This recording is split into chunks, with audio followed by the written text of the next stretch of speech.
As this market twists and turns every day, it is difficult to keep up with everything. Am I right? Is it a buyer's market? Is it a seller's market? Well, let's start by answering the question, what exactly is a buyer's market? Let's take a look at bankrate.com. They say, when there is a surplus of homes and low demand for them, you are in a buyer's market. During this time, prices tend to go down because, quite simply, there's less competition and there are homes that are going to stay on the market longer, which puts pressure on sellers to make special offers or concessions during negotiation. Hey everyone, I'm Linnea Carver with eXp Realty here in Bonney Lake, Washington. Whether you're new here or returning here, thank you so much for visiting my channel. If you like what you see, leave me a comment and make sure to hit that subscribe button. In this video, I'm going to share how to navigate this market, because even though we are seeing some price decreases and we are seeing homes sit on the market longer, still technically not a buyer's market. Crazy. Days on market here have increased to about 21 days. We are seeing some price decreases, but buyer demand is still higher than the inventory available for sale. I don't know how long that's actually going to continue on though. I think likely we are headed into a full buyer's market pretty quickly here, especially considering the seasonality of the year.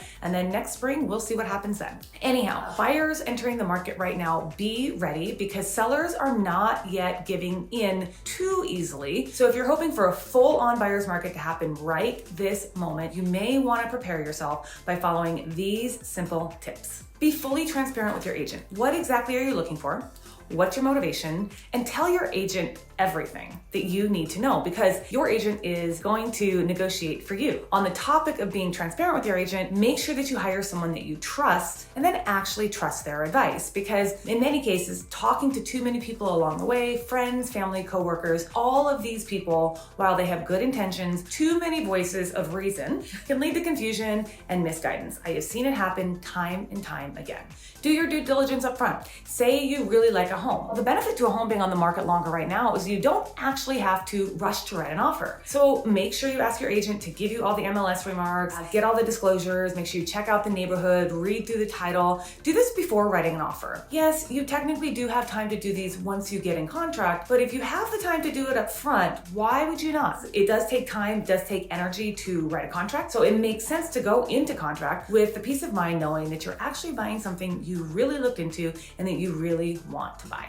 If you are thinking about buying a home and you want to know a little bit more what it's like, especially here in Washington State, make sure you get a copy of my guide in the comment below. Listen, the other thing I really want you to make sure you're doing is making sure that you're making decisions on logic and reason rather than emotion. Making emotionally charged decisions can hurt the process altogether. I had a client who got into a house that they really loved. It was perfect for their family. They went ahead and enrolled their kids in school. And then we got to the inspection process and the seller did not want to pay for a piece of the inspection that was an optional piece. So the seller was willing to pay for deferred maintenance, but did not want to pay for an optional addition to the house, which is fine because that's not really the market we're in yet. And instead of the buyer understanding and listening to the logical side, which is, hey, the seller is going to take care of all the deferred maintenance on the house. They just don't want to take care of optional expenses because it might not actually be something you need to do. The buyer decided to walk away from the house after they had already enrolled their kids in school. And the reason was because they didn't like the seller. So make sure you're making logical and reasonable decisions versus emotional decisions. I mean, it's your house, it's your decision either way.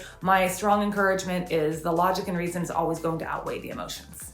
And then once you're in contract, be sure to act quickly. When you make your earnest money deposit, you are telling the seller that you will meet all deadlines. And if you fail to meet those deadlines, you risk your earnest money. I explain more about earnest money and the process of buying a home in this video, so make sure you check it out. And these last 3 little tips that I'm going to share are big time no-nos. I have seen buyers do this time and time again in all types of markets, and there are so many reasons to avoid them. The first, remember the story I just told you about someone getting their kids enrolled? That is what I call moving in too fast. Getting attached to the house, planning your housewarming party, planning your home makeover, remodeling, remodel your furniture layouts and decorating it all in your mind. Yeah. What happens when something unexpected goes awry at the last minute and emotions are crushed because the sale falls through? Well, it's not fun to deal with for you, for your family. So I highly encourage you, don't move in too fast. The other thing with moving in too fast is that it's going to inhibit you from being able to make logical decisions because your emotions are all tied up, like the story I just told you. I know it's hard, but trust me, don't move in before it's actually time to move in and you have the keys in your hand. But here's some good news. Sellers are beginning to offer concessions to the buyer. I know this contradicts when I said it's technically not at a full buyer's market, but listen, they realize that the home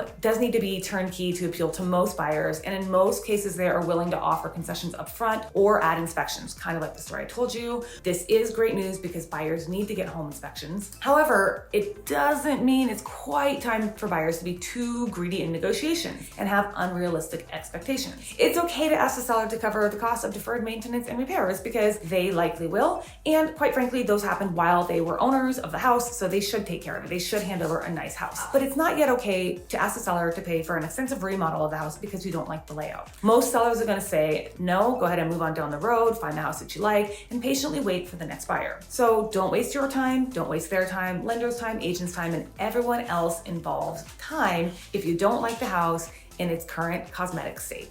This last one is probably the biggest one I'm going to tell you, and that is talking to the seller during the process without your agent present can actually cause a lot of damage. We don't say this because we're trying to hide anything. I'm going to tell you a story of some amazing clients that made friends with the sellers outside of the agent relationship. The sellers approached the buyers outside of the agents and wanted to talk through some tiny negotiations in the contract. That was fine and dandy. My buyers were very well coached and understood. You really want to have your agent present because your agent knows what to say, agent can help negotiate. And here's the deal. That deal almost went south. And all of a sudden, these sellers who wanted to make really good friends with the buyers were not friendly, did not want to negotiate, did not want to move forward. And the sellers almost lost a massive sale because they actually tried working with the buyers outside. So make sure you always have those conversations through your agent, at least until the close of the deal, because what happens, you guys, is that anything that a buyer says to a seller could likely be used against them. And we don't want that to happen. So make sure you protect yourself, trust your agent, and listen to your agent's advice. Listen, I hope you all got some value from this video. If you did, let me know in the comments. I like to read them